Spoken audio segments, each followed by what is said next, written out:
Well, I spoke to James, Grace's brother, and close friend Alex Simpson after they left court today. I started by asking James how it felt to face his sister's killer. It was very difficult. It brought back memories of what June 13th must have been like for my sister. It brought terror to my mind, as I learned today she suffered a horrible, horrible attack, tried to save her friend. And again, it's not something that surprises me. She was a hero. That was her character. She would never leave anyone on their own, and that was completely the case to her last moment. I think seeing him there, he's a careless human, and that doesn't surprise me. He's very emotionless. He sits there not bothered, only looks towards the front, doesn't bother making eye contact. And that doesn't surprise me again one bit. From his actions on June the 13th, he is a careless human. And I would hardly even call him a human, he's an animal. He has ruined my life and ruined my childhood. James, you stood up in that courtroom today to read out your impact statement. And you've given a sense of what you had to say to him then. You read it out yourself to your sister's attacker. What is it you wanted him to know? What is it you wanted him to leave that courtroom with? As I said before, I don't think he's going to leave with anything. I don't even think he cares, because that is very evident from how he conducted himself in June. But I think he needs to know how much he's ruined my life. He's ruined my parents' life.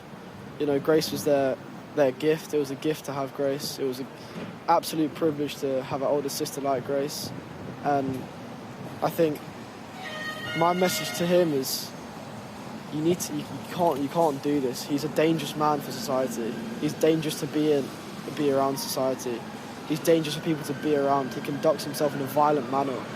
And this takes me on to my next point. More needs to be done to stop knife crime. More needs to be done to deter people from carrying knives, because it's easy to get access to a knife. You just go into a kitchen and leave the house. And this is very evident from the fact he had 3. And as I said in my victim personal statement, he had 3 as if one might not work, or as if one might not kill how he wanted it to do so.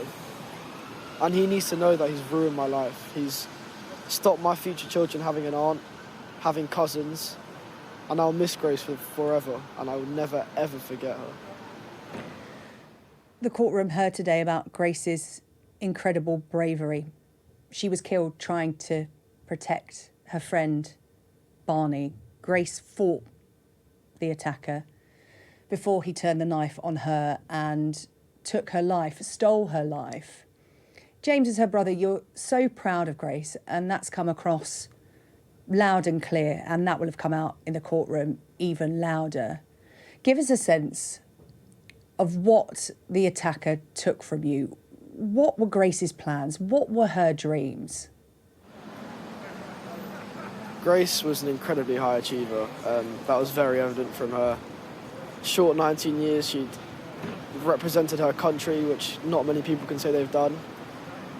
As me being in the position of privilege I am, I followed her, and I also represented my country.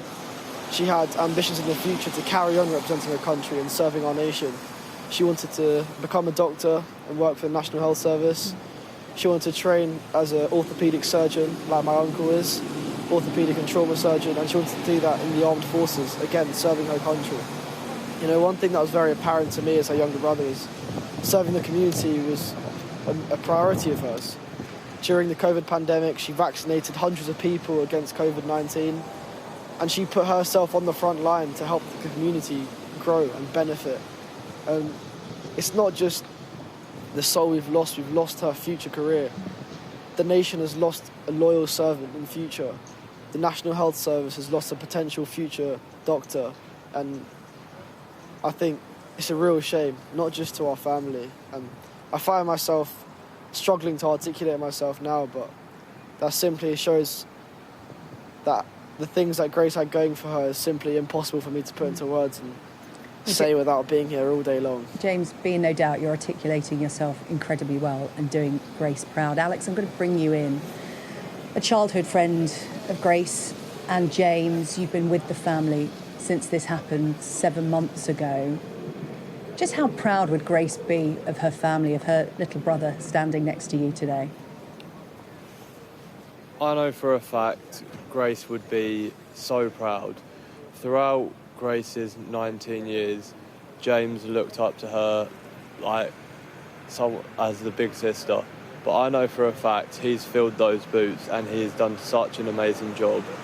I can't tell him how proud I am and how proud everyone else is. Her family have represented her, and hopefully through the court system we will get justice, and through the Grace O'Malley Kumar Foundation we can keep her legacy alive. James, how are your mum and dad? Because obviously you were all in that courtroom together supporting each other. They had impact statements read to the court as well.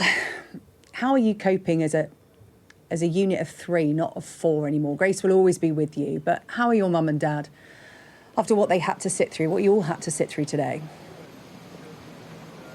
It's something that no parent or loved one should ever have to do in their life. And my parents are struggling, but they've been there to support me, and I'll be there to support them, and that's how it always will be. And I said in my statement one day when they're gone, this man has now left me on my own, and I won't have a sister to go to. My parents have lost their daughter, their only daughter, the eldest, 3 years older than me. They are completely bereft with grief. My mum is unable to hardly sleep. My dad's struggling to go to work, same with my mum. But my mum, she's beside herself, and I want to be there for her because, you know, at the end of the day, if it wasn't for my parents, I wouldn't be here today, nor would Grace. And it's thanks to them that we both, well, I still am having the amazing upbringing that I have, and Grace had the best 19 years that any teenager could ever wish for, and that's down to them at the end of the day. So, you know, my parents, the parents they are, they base their lives around their children, and they used to organise holidays around our sports schedules as we were both very busy playing sport, and they were so committed to having the tightest family and doing the absolute most they could for their kids. And it's, without them, we wouldn't be in the position that we are today. I wouldn't even be here, nor Grace. So based off that, all I can do is thank them. And I've told them that I will always be there for them, and I will always be there for them, because that's how they've been for me in my 16 years of growing up. But no, they're not doing well. Well, James, all they will want is for you to be with them and for you to be, as you said, as tight a family going through this as you can, because there's now 2 days of sentencing ahead of you as a family. You touched on it, James, when you talked about knife crime, and the sense I'm getting from you is we document well here on Sky News the problem of knife crime in the UK. And if this can happen to your family, this can happen to anyone in the UK. I get the sense that that may be the message that you want to put out there tonight. Yeah, completely. I mean, with Alex's by my side, we've been able to build the foundation. I officially founded it back in June. It's become a registered charity recently. Alex has helped manage the social media on a day-to-day basis, and we built the website from scratch together. And we want to use the foundation as a platform to campaign against knife crime, because I've said this many times and I stand by it. It's harder to get access to alcohol than it is to get access to a knife. The reality of it is you can go into a kitchen, get a knife and leave the front door, and you can use that knife to do anything. Another thing I want to cover is a knife is not an offensive weapon, it's a lethal weapon. And this has been very evident from the fact this man has taken 3 lives with the use of 1 blade. 3 lives. You know, that's 3 families that have been destroyed. I think more needs to be done by the government to deter knife crime and people carrying knives. Because at the end of the day, it's a lethal weapon. It destroys families, you know. You hear every day on the news, on the way to school, in the car, on the way to work, on the radio, that there's been a stabbing somewhere in the UK. And it kind of goes in one ear and straight out the other.